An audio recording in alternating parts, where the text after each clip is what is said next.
Hello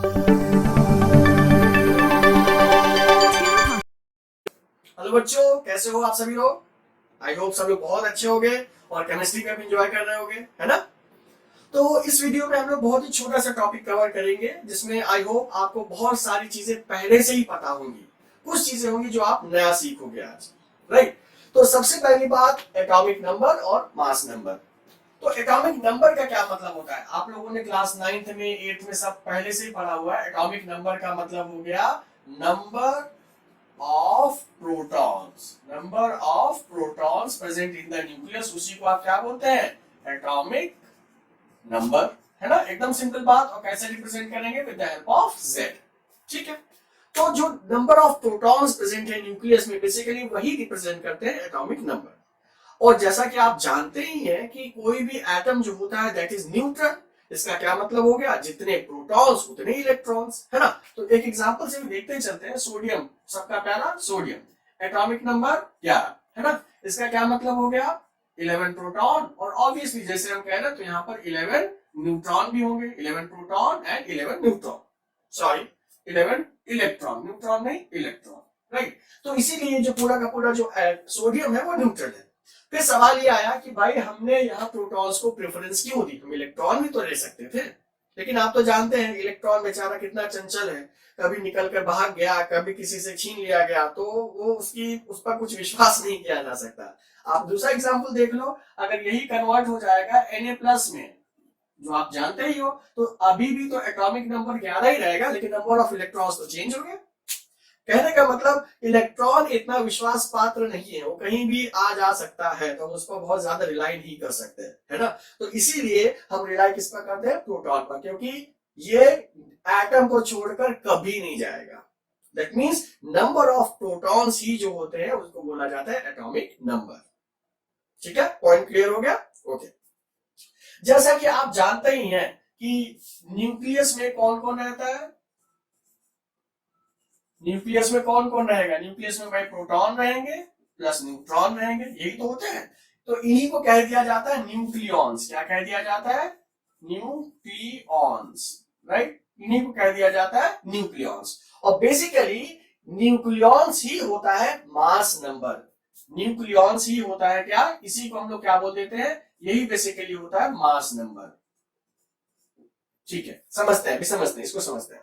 तो भाई देखिए हमारे पास में प्रोटॉन है प्लस न्यूट्रॉन है, यही प्रेजेंट होगा न्यूक्लियस में, जिसको कि इन दोनों को हम लोग कॉमनली न्यूक्लियॉन्स भी कह देते हैं, ठीक है। और यही रिप्रेजेंट करता है मास नंबर। फॉर एग्जांपल हम लोग क्योंकि बात सोडियम की कर रहे हैं, तो जरा सोडियम को पूरा लिख देते हैं 23, यही तो हो गया। तो अगर आप देखेंगे तो यहाँ पर जो नंबर ऑफ प्रोटॉन तो कितने हैं, नंबर ऑफ प्रोटॉन कितने हैं, नंबर ऑफ प्रोटॉन 11 है, और नंबर ऑफ न्यूट्रॉन कितने होंगे, 12 न्यूट्रॉन होंगे। जब आप इनको जोड़ेंगे तभी तो 23 आया है।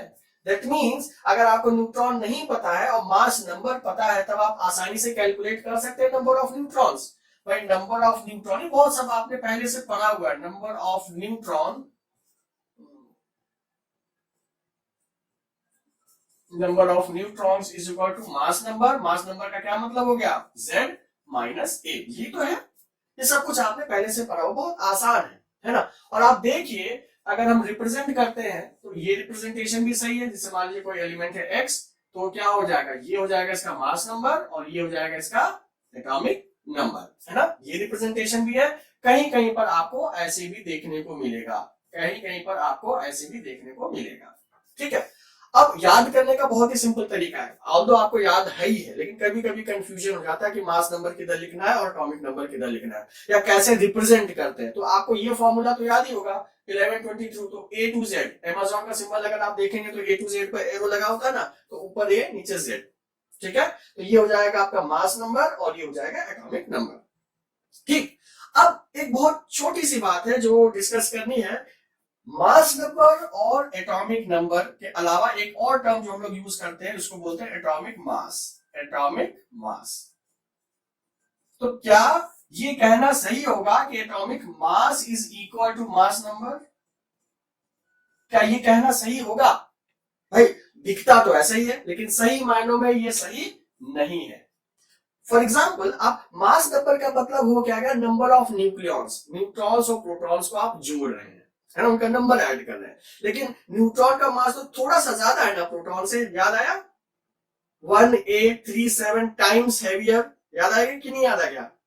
ओके तो यहां पर एक एग्जांपल से भी देखते हैं, अगर एटॉमिक मास और मास नंबर, अगर हीलियम की आप बात करते हैं, अगर हीलियम की बात करते हैं तो वहां पर मास नंबर क्या आता है, वहां पर मास नंबर आता है 4, ठीक है। लेकिन अगर इसका एक्चुअल एटॉमिक मास देखेंगे तो 4.0026 AMU है ना। तो थोड़ा सा तो डिफरेंस है, एग्जैक्ट सेम तो नहीं है बट हाँ थोड़ा सा डिफरेंस है, जिसको कि हम लोग ओमिट कर देते हैं, ठीक है। कौन इतना बैठ के कैलकुलेट करेगा। तो मास नंबर का मतलब number of neutrons and protons हो गया, ठीक है, और एटॉमिक मास का मतलब उसका एक्चुअल मास हो गया, ठीक है। तो ये बहुत छोटा सा डिफरेंस था, बहुत छोटा सा डिफरेंस था, ठीक है। ये बात समझ में आ गई?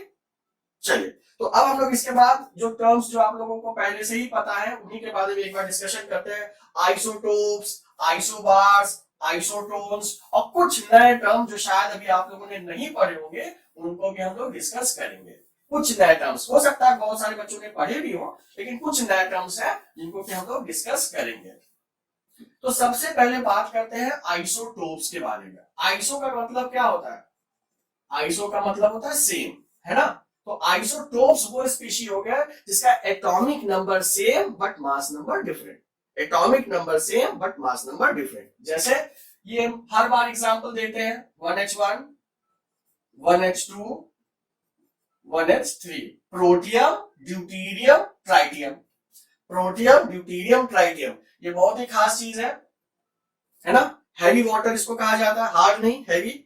और जो न्यूक्लियर रिएक्टर्स होते हैं वहां पर एज मॉडरेटर इसको यूज किया जाता है, डिस्कस करेंगे। लेकिन अभी आप समझ लीजिए आइसोटोप्स मतलब एटॉमिक नंबर सबका सेम है बट एटॉमिक मास सबका डिफरेंट है, राइट। तो मजेदार बात आती है कि what is the actual reason for isotopes, आखिर आइसोटोप्स बने ही क्यों हैं, किसकी वजह से आइसोटोप्स बनाए जा रहे हैं या बन रहे हैं? Simple, difference in number of neutrons. अगर आप न्यूट्रॉन्स कैलकुलेट कीजिए तो यहाँ पर आपको डिफरेंस मिलेगा। यहाँ पर कितने न्यूट्रॉन्स? 0 न्यूट्रॉन, 1 - 1 0। यहाँ पर न्यूट्रॉन का नंबर 1 और यहाँ पर न्यूट्रॉन का नंबर 2। तो आप देखिए जैसे जैसे न्यूट्रॉन का नंबर चेंज होगा वैसे वैसे मास नंबर भी चेंज होगा, है ना। एकदम इजी, आप लोगों ने सब पहले से ही पढ़ा हुआ है। दूसरा एग्जाम्पल एक देख सकते हैं क्लोरीन का। क्लोरीन है 17, दूसरा एग्जाम्पल ये 35 हो गया, क्लोरीन है 17 और ये हो जाएगा 37। तो ये दो आइसोटोप्स हो गए, और भी आइसोटोप्स है, हमने बहुत कॉमन एग्जाम्पल्स आपको दिए, राइट। दूसरा जो टर्म आता है which is known as isobars, isobars, ठीक है। Isotopes, isobars. अब यहाँ पर खेल उल्टा हो जाएगा, यहाँ पर मास नंबर सेम हो जाएगा, मास नंबर क्या हो जाएगा? सेम हो जाएगा। जैसे किसका मास ले लेते हैं, मान लीजिए हमने कैल्शियम का मास ले लिया, कैल्शियम का मास हो गया 40, आर्गन का भी मास कितना हो जाएगा? 40, बट एटॉमिक नंबर दोनों का क्या है? एटॉमिक नंबर दोनों का डिफरेंट है ना। तो अगर मास नंबर सेम है और एटॉमिक नंबर डिफरेंट है तो उसको आप क्या बोलोगे? आइसोबार्स, ठीक, पॉइंट क्लियर है। वहीं एक तीसरा टर्म आता है जिसको बोलते हैं आइसोटोन्स, आइसोटोन्स। आइसोटोन्स का मतलब हो गया same number of neutron, same number of neutron. ये लिख देते, शायद आप लोगों ने नहीं पढ़ा होगा, same number of neutron, right, same number of neutron. जैसे एग्जांपल पर देखिए, हम अगर सोडियम की बात कर लेते हैं, सभी का फेवरेट सोडियम, ये सोडियम है, नंबर ऑफ जरा न्यूट्रॉन निकालिए तो कितना आएगा? नंबर ऑफ न्यूट्रॉन 12 आएगा। और उसके बाद मैग्नीशियम भी एग्जांपल देख सकते हैं, 12 और 24, इसमें भी तो 12 इसमें भी, 12 इसमें भी, है ना। तो आइसोटोन्स का क्या मतलब हो गया? आइसोटोन्स का मतलब हो गया having same number of neutrons, ठीक है। एकदम आसान चीजें, सब बहुत इजी है। इसके बाद जो डाइफर्स, ये शायद नया होगा आपके लिए, आइसोडाइफर्स, ये शायद आपके लिए नया होगा। तो इसमें आप पहले लिख लीजिए same difference in number of neutron and proton, है ना। Same difference in number of neutron and proton. तो जरा इसको थोड़ा समझते हैं भाई। हमारे पास मान लीजिए ये फ्लोरीन है, ठीक है, 9 और 19, सॉरी 9 और 19, ठीक है। तो इसमें नंबर ऑफ न्यूट्रॉन कितने हो गए? नंबर ऑफ न्यूट्रॉन हो गए 10, ठीक। तो आइसोडाइफर उसका वो स्पीशी हो जाएगा जिसमें भाई डिफरेंस कितने का है? 10 आया, न्यूट्रॉन का डिफरेंस 10 है, तो प्रोटॉन का भी डिफरेंस कितना होना चाहिए? 10 होना चाहिए। तो इसमें 10 जोड़ेंगे तो कितना हो जाएगा? 19 हो जाएगा, और 19 किसका होता है, पोटेशियम का होता है। क्या ये बात समझ में आई? तो ये दोनों स्पीशी क्या हो गया, ये दोनों स्पीशी हो गया isodiaphers. Same number of difference in number of neutron and proton. आप डिफरेंस देखिए, डिफरेंस कितना आ रहा है, 10 का आ रहा है, और अगर इन दोनों का डिफरेंस देखेंगे तो इन दोनों का भी डिफरेंस कितना आएगा, 10 आएगा। तो न्यूट्रॉन और प्रोटॉन का सेम डिफरेंस होना चाहिए, ठीक है। ये शायद आपके लिए नया था, राइट। इसके बाद जो नेक्स्ट है, आप सभी को पहले से ही पता है, आइसो इलेक्ट्रॉनिक। आइसो इलेक्ट्रॉनिक नाम से ही पता चल रहा है, जिसमें कि सेम नंबर ऑफ इलेक्ट्रॉन्स हो, जिसमें कि सेम नंबर ऑफ इलेक्ट्रॉन्स हो। जैसे F minus N3 minus O2 minus, सब में देखिए 10 इलेक्ट्रॉन है, सब में है कि नहीं। और भी बहुत सारे एग्जांपल हैं, sodium plus, Mg plus plus, Al3 plus and so on. Same number of electrons होने चाहिए, ठीक है। अब एक जो है वो थोड़ा सा है आइसोस्टर्स, यहीं पर लिख देते हैं आइसोस्टर्स। जो नेक्स्ट है विच इज नोन एज आइसोस्टर्स। आइसोस्टर्स का मतलब हो गया iso electronic and having same number of atoms. इसमें आप एक ही लाइन में लिख सकते हैं iso electronic and same number of atoms. इसी पूरे वर्ड को हम लोग रिप्लेस कर सकते हैं बाय एटॉमिसिटी, है ना। एटॉमिसिटी का मतलब ये होता है सेम नंबर ऑफ एटम्स, है कि नहीं। तो जैसे आप देखिए CO2, जैसे आप अगर देखेंगे, नहीं CO2 नहीं, आप देखिए CO, ठीक है। नंबर ऑफ इलेक्ट्रॉन जरा देखिए भाई, एटॉमिक नंबर 8 और 6, तो 14 हो गया।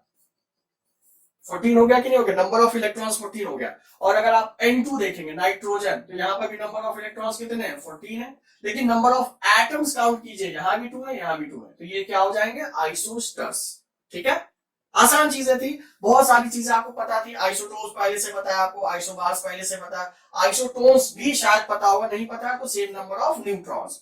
ये नया होगा आइसोडाइफर, जिसमें कि same number, difference in the number of neutron and proton वो सेम होता है, difference in the number of neutron and proton. Iso electronic आपको पहले से पता है, सेम नंबर ऑफ इलेक्ट्रॉन्स। आइसोस्टर्स में ये नया हो सकता है कि same number of electrons, that means iso electronic, और सेम नंबर ऑफ एटम्स, जैसे कि CO, कार्बन मोनोऑक्साइड, आप देखिए नंबर ऑफ इलेक्ट्रॉन्स कितने, 14। नाइट्रोजन में भी नंबर ऑफ इलेक्ट्रॉन्स कितने, 14। और दोनों में एटम्स भी देखोगे तो यहां पर भी आपको 2 एटम्स दिख रहा है, 2 एटम्स दिख रहे हैं, ठीक है।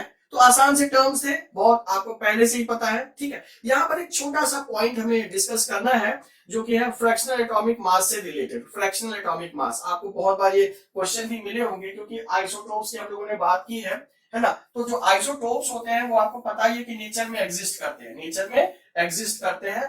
तो आप सोचो, जैसे अगर हम मास नंबर की बात करते हैं ना, क्योंकि मास नंबर पढ़ लिया तो मास नंबर की बात करते हैं। आप सोचो, प्रोटॉन और न्यूट्रॉन यूनिट मास है, उनका नंबर भी यूनिट ही आना चाहिए। लेकिन अगर क्लोरीन की बात करते हैं, अगर क्लोरीन का एटॉमिक मास या मास नंबर, एटॉमिक मास सही टर्म नहीं है, अगर मास नंबर की बात बोलते हैं 35.5, यही बोलते हैं। तो ये फ्रैक्शन में कहां से आया, ये कॉमन क्वेश्चन है। ये कॉमन क्वेश्चन इसलिए है क्योंकि जो क्लोरीन है ये 2 आइसोटोपिक फॉर्म में एग्जिस्ट करता है, Cl35 और Cl37।